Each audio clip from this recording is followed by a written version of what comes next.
बहुत दिनों के बाद श्रीनगर आया हूँ। लोकसभा के चुनाव के वक्त में मैं श्रीनगर आया था और चुनाव के बाद परिस्थिति बदली। जब कश्मीर से कन्याकुमारी तक एक है, धारा 370 खत्म हुई, उसके बाद पहली बार घाटी में आने का मौका मिला है। आबो हवा बदली बदली सी नजर आती, बदले बदले से सरकार नजर आते। अब आबो हवा में डेवलपमेंट की खुशबू आ रही। यहाँ की आवाम की हमें फिक्र है। जम्मू कश्मीर की आवाम से भारतीय जनता पार्टी मोहब्बत करती है। हम चाहते हैं कि जिस तरह देश में डेवलपमेंट हो रहा है, जिस तरह आंध्र प्रदेश में, बिहार में, यूपी में, गुजरात में डेवलपमेंट हो रहा है, विकास और डेवलपमेंट, तरक्की जम्मू कश्मीर के लोगों का भी हक है। जम्मू कश्मीर के आवाम का हक है, उनका ये राइट है और हमारे लिए फरीजा है कि हम डेवलपमेंट करें। जम्मू कश्मीर की आवाम को डेवलपमेंट से कोई रोक नहीं सकता। पहले जो हुकूमत रही है वो सिर्फ अपना और अपने परिवार का। पहले एनसी और पीडीपी के नेताओं से पूछा जाता था कि आपने क्या डेवलपमेंट किया, तो उन्होंने कहा देखिए हमारे रिश्तेदारों का कितना बड़ा बड़ा मकान है, हमारे बच्चे कितनी तरक्की कर रहे हैं, हम मुख्यमंत्री थे, हमारे बच्चे भी हो गए हैं, लेकिन किसी गरीब के कश्मीरी बच्चों की फिक्र उन्होंने नहीं की। वो ये मानते हैं कि अपने फैमिली का और अपने परिवार का, अपने रिश्तेदारों का भला करना कश्मीर का भला हो गया। हम परिवारवाद के खिलाफ लोग हैं। हमने बिहार में चुनाव लड़ा, एक भी नेता के बेटा बेटी को टिकट नहीं दिया।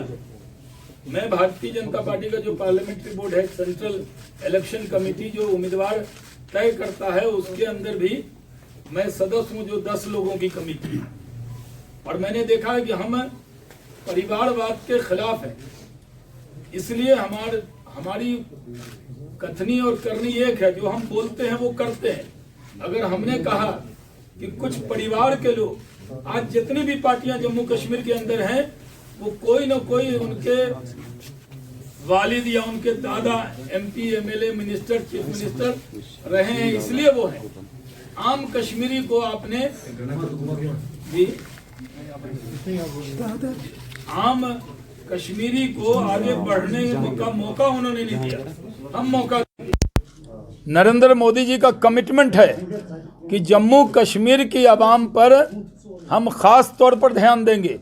जम्मू कश्मीर की आवाम के हाथ में हम कलम दे रहे हैं और उनसे कह रहे हैं कि आप अपने कलम से अपनी तकदीर लिखिए, यानी अपने वोट से लिखिए। धारा 370 खत्म हो गई। जिस तरह हम ये मानते हैं कि किसी की मौत होने के बाद वो कब्र से जिंदा नहीं लौटता, धारा 370 कभी नहीं लौटेगी। ये बात एकदम सही है, इसमें कोई शक की गुंजाइश नहीं है। जो गुपकार गैंग है, गैंग तो हमारे यहाँ बिहार झारखंड में वासेपुर गैंग देखा होगा आपने, वो गैंग ऑफ वासेपुर। ये जो गैंग ऑफ गुपकार है, जिन्होंने सिर्फ अपना और अपने फैमिली का भला किया, अगर कश्मीरियों का भला किया होता तो आज उनकी मकबूलियत होती। आज उनकी मकबूलियत नहीं है। आज वो खुल के कश्मीर में घूमने की हालत में नहीं है।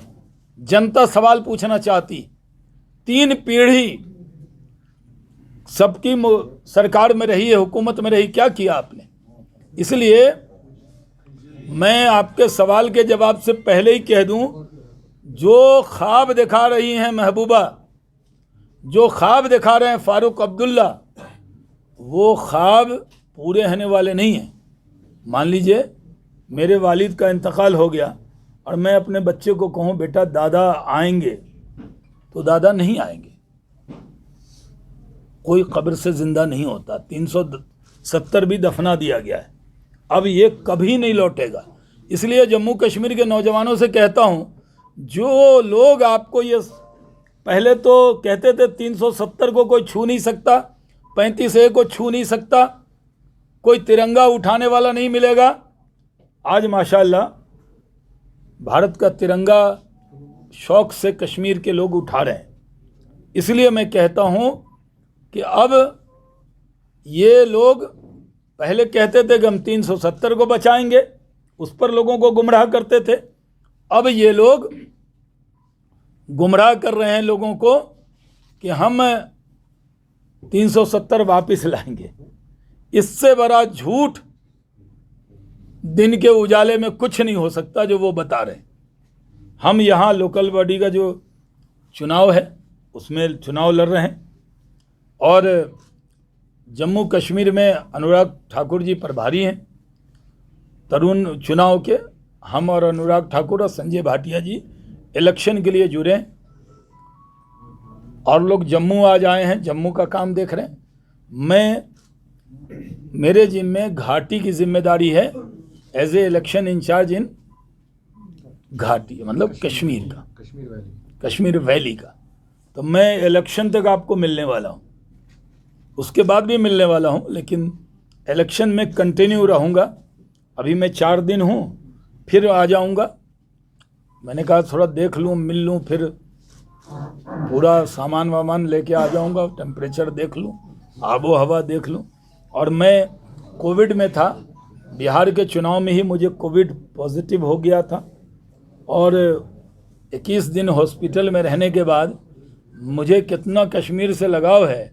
मैं पटना नहीं जा पाया ओथ में, लेकिन मैं श्रीनगर आ गया हूँ, क्योंकि जितना मैं अपने बिहार से प्यार करता हूँ उतना ही जम्मू कश्मीर के लोगों से प्यार करता हूँ।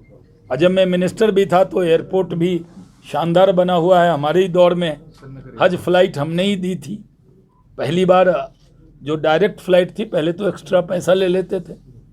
और टेक्सटाइल में भी था, तो मैंने उस वक्त बहुत काम किए थे।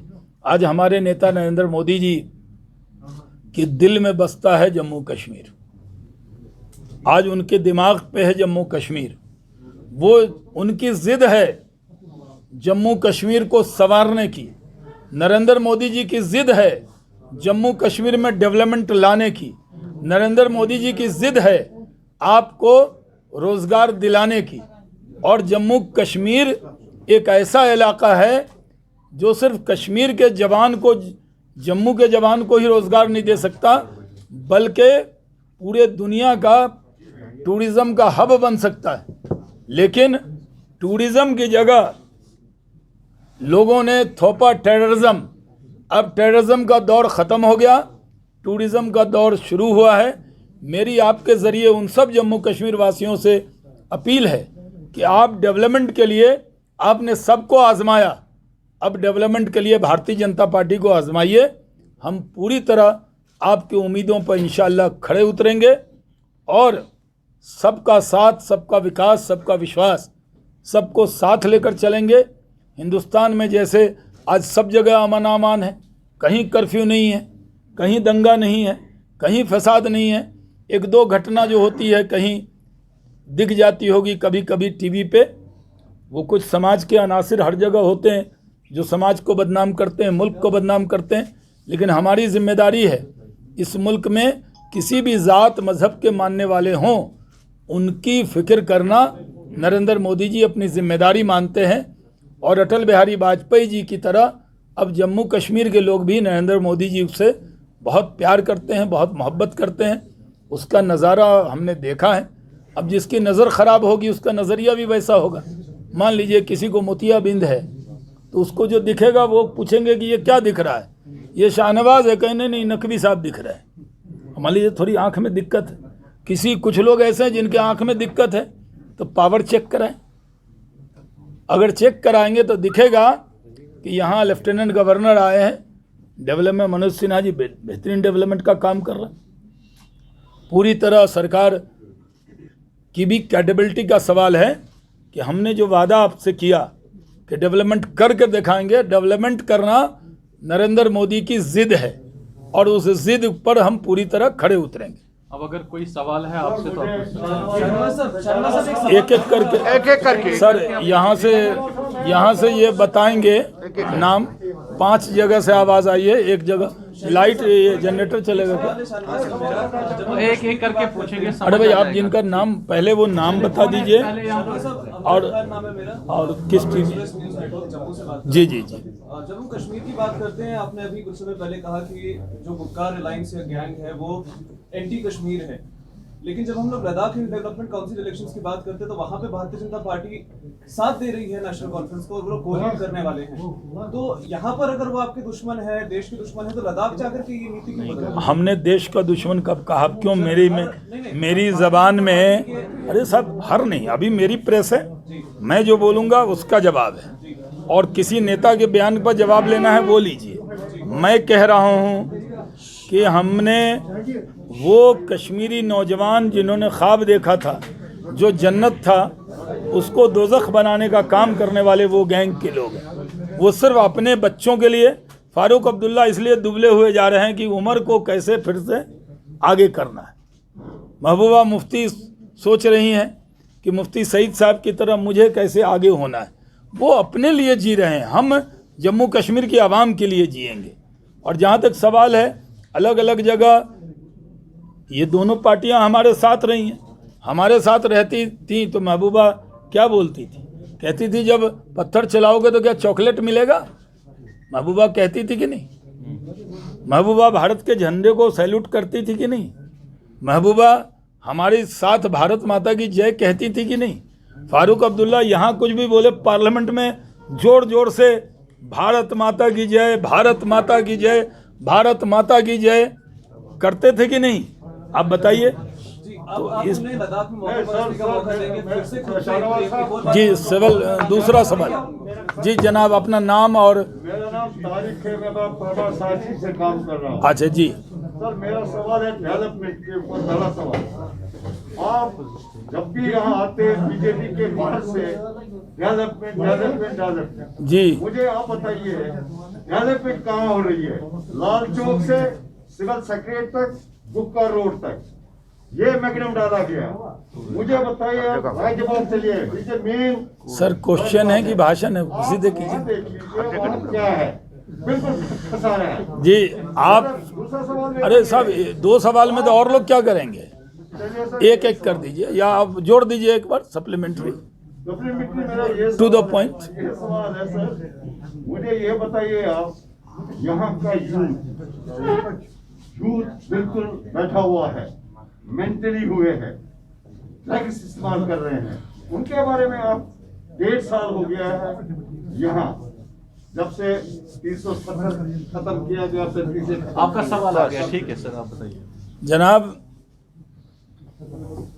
यहाँ से वहाँ तक नहीं, महबूबा के घर से उमर के घर तक नहीं, बल्कि यहाँ से लेकर बॉर्डर तक हर जगह, गरीब अमीर के घर से लेके गरीब के घर तक, गरीब के घर से लेके अमीर के घर तक हम बराबर की नज़र से देखेंगे, हम डेवलपमेंट करेंगे। लेकिन बीच में कुछ दिनों जब ये सब काम शुरू होने वाले थे तो कोरोना आ गया। कोरोना की वजह से आपको पता है कि बहुत सी जगह 8-9 महीने से तो बहुत से 1 साल से काम ही सब रुका है। यहाँ पहले ये जो गुपकार गैंग वाले हैं, ये जो अभी आए हैं बाहर और फिर डिस्टर्ब करने लगे,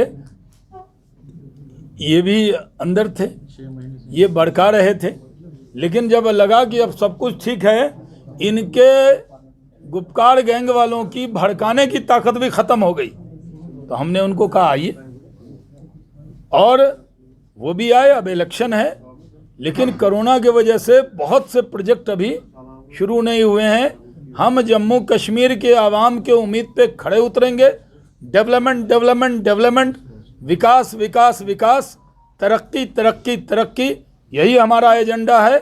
जम्मू कश्मीर के लोग मैंने जैसे पहले कहा, जम्मू कश्मीर की आवाम नरेंद्र मोदी जी के दिल में बसती है और नरेंद्र मोदी की जिद है कि जम्मू कश्मीर को दुनिया के जो टूरिस्ट डेस्टिनेशन हैं, चाहे वो ज़्यूरिख हो या इंटरलागन हो या आप दुनिया के बड़े बड़े टूरिस्ट डेस्टिनेशन हो, उससे बेहतर है हमारा Jammu Kashmir.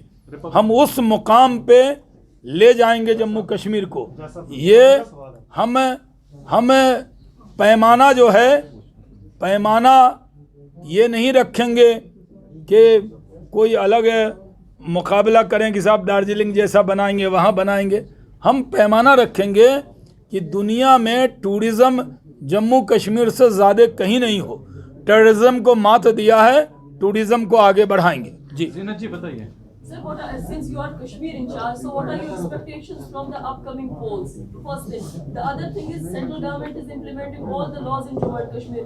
Why it took long for them to implement Forest Act?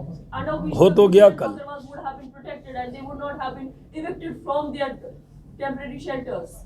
नहीं, देखिए, हम लोगों ने पहले ही कहा कि सारे कानून लागू हो गए हैं। जहाँ तक फॉरेस्ट एक्ट है वो भी अब लागू हो गया, क्योंकि ये सवाल अगर 4 दिन पहले आता तो ज़रूर सवाल बनता। तो हम जम्मू कश्मीर के लोगों के, आवाम के बारे में जो हमारी राय है, उस राय पर हम कायम हैं। किसी को डरने की ज़रूरत नहीं है। कुछ लोग प्रोपेगेंडा कर रहे हैं, आपकी ज़मीन छीन ली जाएगी, ये कर दिया जाएगा, ये सब प्रोपेगेंडा है। कोई, मैं जिस डिस्ट्रिक्ट का रहने वाला हूँ, वो हमारे यहाँ जो भागलपुर इलाका है वो बड़ा ज़रखेज़ है। वहाँ की रेशम बहुत मशहूर है, वहाँ का चावल बहुत मशहूर है, वहाँ के खेत से खुशबू आती है, वहाँ एक कतरनी का चावल होता है। तो कहाँ कोई आप जाके वहाँ का चावल की खेती कर रहे हैं? यहीं के लोग यहाँ का करेंगे, ये कहने की बात है। भड़काने वाले कहते हैं कि बाहर से लोग आएंगे तुम्हारा ये छीन लेंगे। कोई कहीं नहीं छीन रहा, ना हमारे यहाँ बिहार में छीन रहा, ना कोई लखनऊ में छीन रहा है किसी का। 1-2-4% लोग तो हर जगह जाते हैं। जैसे यूपी में, नोएडा में, गुड़गांव में लोग फ्लैट खरीदने आते हैं। तो इस तरह से इस पर भड़काने की ज़रूरत नहीं है किसी को। जो लोगों ने भड़काया, गलत भड़काया है। और जो गुजर बकरवाल कम्युनिटी है, उसके हकूक़ की भी पूरी हिफाजत करेंगे।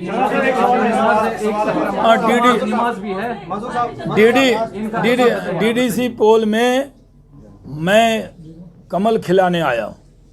मेरी मिसाल है कि 67% मुस्लिम आबादी वाले कॉन्स्टिट्यूंसी में, किशनगंज में कभी बीजेपी नहीं जीती, न मेरे पहले न मेरे बाद। मैं ही वहाँ गया था। जब लड़ने भी गया तो लोग कह रहे थे क्या जमानत बचेगी, क्या डिपॉजिट बचेगा, लेकिन मैं जीत गया वहाँ से। वहाँ कमल खिलाया। तो यहाँ मैं आया हूँ तो इंशाअल्लाह यहाँ भी मोदी जी के डेवलपमेंट, मोदी जी के नाम पर, डेवलपमेंट के नाम पर कमल खिलेगा। और हम वैली में भी बहुत सारे कमल आपको खिले हुए दिखेंगे। What do you want to say when Mehbooba Mufti blamed BJP for putting Congress on defensive mode? Because when we talk about JKPCC, they clearly said we are part of Gupkar alliance. But when Amit Shah tweets, they just twist the whole scenario and say we are not part of. Mehbooba continuously blamed BJP for putting Congress on defensive. देखिए, कांग्रेस कितना डरती है हम लोगों से, कांपने लगती है। मोदी जी, अमित शाह जी का नाम सुन के रात में जग जाते हैं ये कांग्रेस के लोग। ये लोग बड़ी बड़ी बातें करते हैं। और जब अमित शाह जी ने कांग्रेस के चेहरे से हिजाब हटा दिया, तब कांग्रेस गुपकार से भाग गई। पहले तो गुपचुप तरीके से गुपकार की पार्ट थी। अब कांग्रेस कह रही नहीं नहीं नहीं नहीं, हम नहीं हैं। क्योंकि कांग्रेस को डर लगता है कि यहाँ गुपचुप तरीके से अगर गुपकार अलायंस में गई, गुपकार गैंग में गई, तो फिर कांग्रेस का नाम, कांग्रेस आई नहीं, कांग्रेस गुपकार हो जाएगा। और पूरे मुल्क में कांग्रेस डर के कांग्रेस मोहब्बत में नहीं हटी है। आज भी कांग्रेस पर्दे के पीछे है। तो कांग्रेस को कहता हूं, इधर से तांग झांक मत करो। हमने एक्सपोज किया कांग्रेस को। इधर चिलमन से हम झांकें, उधर चिलमन से तुम झांको। लगा दो आग चिलमन को, न हम झांके न तुम झांको, ये कांग्रेस के लिए। एक सवाल है शाहनवाज साहब, आप जैसे आराम से कीजिए ना, बारी नहीं मिल अभी तो कोविड से आए हम। सर, कोविड से सभी सर यहाँ पर आए। जी नहीं, मैं हॉस्पिटल से आया। मैं बताती खुद सर, मैं भी इससे चल अच्छा सवाल है, आप भारत के जो होम मिनिस्टर है उनका ये कहना है, और आप भी ताबीर कर रहे हैं, जो यहाँ की इस टाइम पे अलायंस है उनको आप ताबीर कर रहे हैं गैंग के साथ, तो यहाँ पर जो बीजेपी है डीडीसी चुनाव में किसको अपोजिशन की नजर में देखते हैं? वन, और जहां पर आप डेवलपमेंट का उदाहरण देते हैं सर, आप एक कैंपेन चुनी थी पूरे भारत में आत्मनिर्भरता के नाम से, आत्मनिर्भरता सर, के ये नाम तो तकरीर है सर। आत्मनिर्भरता के नाम पर self help group of engineers था यहाँ पर, एक ग्रुप जो अपना काम करते थे, लेकिन उनको डिसबैंड कर दिया गया। इस बारे में सर आपका क्या कहना है? देखिए, पहली बात तो ये है, कांग्रेस कहीं रहे न रहे, बिहार में लड़े 70 जीते 19, गुजरात में लड़े 8 रिजल्ट आए 0। ऐसे तो कांग्रेस जिस जगह बैठेगी, जिस डाल पे, वो डाल सूख जाता है। वो तेजस्वी के लालटेन पे बैठ गई तो नीचे से तेल निकल गया, पानी भर दिया कांग्रेस ने उसमें। तो कांग्रेस कोई जीत की गारंटी नहीं है। हिंदुस्तान की सियासत में कांग्रेस हार की गारंटी है, और हिंदुस्तान की सियासत में नरेंद्र मोदी जीत की गारंटी है। राहुल गांधी हिंदुस्तान की सियासत में हारने में उनसे कोई मुकाबला नहीं कर सकता, लगातार चुनाव हारते हैं, और जीतने में नरेंद्र मोदी से कोई मुकाबला नहीं कर सकता। हमारा मुकाबला किसी से नहीं है, हमारा मुकाबला है तरक्की के साथ हैं, वो हमारे साथ हैं, जो बर्बादी के साथ हैं वो अलग है। तो हम तरक्की के साथ हैं, डेवलपमेंट के साथ हैं, विकास के साथ हैं, जम्मू कश्मीर की आवाम की खिदमत करना चाहते हैं। आपने सबको मौका दिया है। ये लोग जो आपको वड़गला रहे हैं 370 हम वापस लाएंगे, ये झूठ बोल रहे हैं। एकदम यकीन कीजिए, मैं हाजी भी हूँ, हज़रत नसीरुद्दीन चिराग दहलवी के ख़ानदान से निस्बत रखता हूँ। मैं पूरी जिम्मेदारी से खुदा को हाजिर नाजिर मानकर कहता हूँ कि 370 वापस कभी नहीं आएगा। ये जो कह रहे हैं ये गलत कह रहे हैं। मैं जम्मू कश्मीर की आवाम को, खासकर नौजवानों को कहना चाहता हूँ, हम भी नौजवान हैं। हिंदुस्तान की सियासत में सबसे कम उम्र में कैबिनेट मंत्री बनने का रिकॉर्ड मेरे ही नाम है। और मैंने डॉक्टर करण सिंह का रिकॉर्ड तोड़ा था। तो मैं जिम्मेदारी से कहता हूं, नौजवान बीजेपी के साथ आए, उनको वही इज्जत मिलेगी जो शाहनवाज हुसैन को बीजेपी में मिली। शाहनवाज साहब, एक क्वेश्चन है मेरा। शाहनवाज साहब, ईटीवी न्यूज़ 18 उर्दू। जी। आपने अभी फरमाया बीजेपी का पूरा ये नैरेटिव है कि 370 जो हटाया गया उसको लोगों ने यहाँ एक्सेप्ट किया, ये आपका कहना है? जी, एक्सेप्ट कर लिया। अगर इस इलेक्शन में बीजेपी की हार हो जाती है, क्या आप ये समझे कि लोगों ने 370 का जो फैसला था वो नहीं माना है? क्या इसे रेफरेंडम के तौर पे मान सकते हैं, जैसे कई लोग कहते हैं? नहीं, ये कोई रेफरेंडम नहीं है, ये लोकल बॉडी चुनाव है। ये डेवलप गाँव का विकास, मोहल्ले का विकास, ये देश के विकास पे नहीं है। जो पाकिस्तान समर्थक लोग हैं, जो चुनाव होने नहीं देना चाहते, सबसे बड़ी बात तो ये है कि जो लोग 370 के नाम पर कुछ भी मानने को तैयार नहीं थे, आखिर महबूबा लड़ रही है ना चुनाव, तो एक्सेप्ट किया ना। 370 ख़त्म होने के बाद चुनाव में आई। फारूक अब्दुल्ला साहब ने एक्सेप्ट किया ना कि 370 ख़त्म हो गया, नया कानून है, और चुनाव नए कानून में चुनाव में आए। तो ये जो गुपकार गैंग है उसने भी मान लिया है कि 370 ख़त्म हो गया, और लोगों को वरगलाने के लिए वो तरह तरह का बयान दे रहे हैं। कभी फारूक साहब वहाँ भारत माता की जय, कभी भजन कीर्तन भी गा लेते हैं दिल्ली में एकदम मस्ती से, देखा होगा आपने वीडियो। और यहाँ पे आके दिल्ली में ज़बान कुछ, कश्मीर में ज़बान कुछ। आजकल सोशल मीडिया का ज़माना है, जो आप मैं यहाँ बोलूँगा ये पटना में भी जो लोग सुन रहे होंगे, इसलिए बता दीजिए आप। जी, ये आपने सवाल कर लिया था ना। प्रदेश में लव जिहाद के खिलाफ, अरे लव जिहाद कहाँ हो रहा है यहाँ? आप मैं वहाँ की बात कर रहा हूँ। ये बीडीसी चुनाव में लव जिहाद कहाँ से आ गया? नहीं, वहाँ आपका क्या टेक है? आपसे ज्यादा कोई इसमें बोल नहीं सकता। मैं क्यों नहीं बोल सकता? आप बोल सकते हैं, वही तो हम आपसे ज्यादा कोई मैं बोलता नहीं, अरे इस बात पे। मैं नेशनल स्पोक्स पर्सन हूँ, दुनिया की सबसे बड़ी पार्टी का सबसे पुराना तर्जुमान। मैं जो बोलूंगा इसका मतलब बीजेपी बोल रही है, और मैं कह रहा हूँ कि यहाँ ये कोई मुद्दा नहीं है, न 370 है, न लव जहाद है, न कुछ मुद्दा नहीं है। हम लोग तो यहाँ नहीं सर, वहाँ की बात कर रहा हूँ। कहाँ की बात कर? शर्मा साहब, आपने कहा कि जो आप कह रहे हैं वही बीजेपी कहती है, तो क्या मान सकते हैं कि सब जुडिस मैटर पे जब आप कमेंट करते हैं तो जो बीजेपी कह रही है वही सुप्रीम कोर्ट कहेगी? कौन सा सब जुडिस? आपने कहा था आर्टिकल 370। हाँ, कोई सब जुडिस नहीं है सर। मतलब सुप्रीम कोर्ट में केस ऐसे भी है? नहीं, वो तो केस लगाइए ना आप मेरी प्रेस कॉन्फ्रेंस में चले जाइए कोर्ट में, तो मेरी प्रेस कॉन्फ्रेंस बैन हो जाएगी क्या? कमाल करते हैं। सब जुडिस किसने कह दिया आपको? पत्थर में, आसमान में लिखी हुई इबारत दिख रही है कि जम्मू कश्मीर हिंदुस्तान का अभिन्न अंग है, और यहाँ वही कानून है जो सब जगह है। और 370 दुनिया की कोई ताकत 370 को वापस नहीं ला सकी, क्योंकि ये एकदम तय है। आपको नमाज में भी जाना है, मुझे तजमुल साहब आए बोले, तजमुल साहब आप बोले, तजमुल साहब अगर कश्मीर में अमन है, तजमुल साहब को देखिए। अरे एक आदमी बोलिए इधर से। शाहनवाज हुसैन साहब गुलिस्तान किस? जम्मू कश्मीर अच्छा, से जी, बात जी। कर रहे हैं। मुझे बताएं, क्या माजी में कुछ फैसले जो बीजेपी ने किए, कुछ फैसलों पर आपको अभी भी अफसोस है? फैसला नंबर 1, जब मुफ्ती मोहम्मद सईद का इंतकाल हुआ उसके बाद कुछ महीने लगे बीजेपी की तरफ से वर्कआउट करने के लिए पीडीपी के साथ अलायंस हो जाए। क्या अब हम माजी में नहीं जाएंगे? क्या बीजेपी को पछतावा है कि उस वक्त पीडीपी के साथ नहीं जाना चाहिए था, ताकि आज लोग एतबार करते कि वाकई ये लोग जो गुपकार को मुख्तलिफ नामों से आजकल गिनाते हैं सही है गलत है? छोड़ो कल की बातें, कल की बात पुरानी। नए दौर में मोदी के साथ लिखेंगे कश्मीर में नई कहानी। नहीं, लेने दीजिए भाई। सुनिए साहब, अरे रुको ना सर, ऐसा सुनिए ना, सुनिए। अरे भाई सुनिए तो सही। अरे भाई सुनिए ना, आप तो सुने नहीं। आप तो एकदम नेता की तरह, हम लोग तो बोलते ही हैं। आपका सवाल का इज्जत रख रहा हूँ।